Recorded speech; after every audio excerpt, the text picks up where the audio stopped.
বলেন ছেড়ে দেওয়ার মালিক কি? আল্লাহ তাআলা জানালেন ইয়াহদি মান ইয়াশাউ ইনাসা ওয়া ইয়াহদি মান ইয়াশাউ যুকুর আও ইউযাওwijuhum যুকরানা ওয়া ইনাসা ওয়া ইয়াজআলু মান ইয়াশাউ আকিমা। আল্লাহ তাআলা যাকে চায় ছেড়ে দেয়, আল্লাহ তাআলা যাকে চায় মেয়ে দেয়। আল্লাহ তাআলা যদি আমার কাউকে না চায়, আল্লাহ তাআলা 30 বছর 40 বছর 50 বছর পর্যন্ত সন্তান দেয় না। কথা বলেন ঠিক কিনা?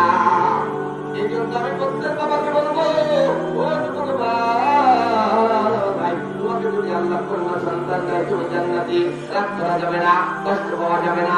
কারণ একটা কন্যা সন্তান হয়েছে, তোমার একটা জান্নাত হয়েছে। কথা বলেন ঠিক কিনা? ঘটনা মনে পড়ে তোলেন পরে বলবো। ঘটনা বলি, পাকিস্তানের আল্লাহর বান্দা আমাদের মুফাসসির ইকরাম বর্ণনা করেছেন, পাকিস্তানের এক আল্লাহর বান্দা বারবার কন্যা সন্তান হয়, বারবার কন্যা সন্তান হওয়ার পরে ওনার 6টা কন্যা সন্তান হয়েছে। এরপরে স্বামী ওনাকে বলতেছে, ভগবানের স্ত্রী আমার, তোমার যদি এরপরে 7টা বার যদি তোমার কন্যা সন্তান হয়, তোমাকে কিন্তু আমি তালাক দিয়ে দেব। মহিলা চিন্তা করতেছে, মহিলা বলতেছে, আল্লাহ 6টা সন্তান তুমি দিয়েছো রে মালিক, এরপরে তুমি যদি আর একটা আমাকে পুত্র সন্তান না দাও, আমার স্বামী আমাকে তালাক দিবে।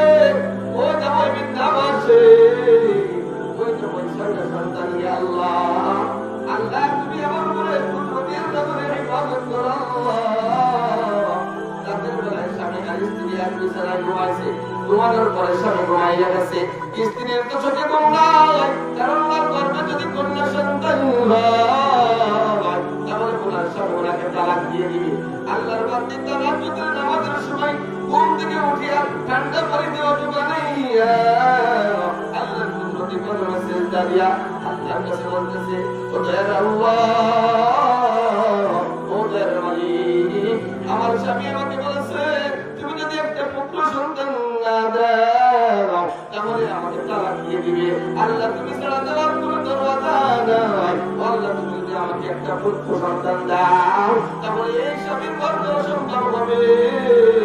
আর যদি তুমি আমাকে পুত্র সন্তান না দাও তাহলে আমাকে এই 6টা সন্তান সহ আমাকে তালাক দিয়ে দিবে। আমি কই যাবো, কোথায় যাবো? আল্লাহ তুমি আমাকে তোমার কুদরতের দ্বারা সহযোগিতা করো।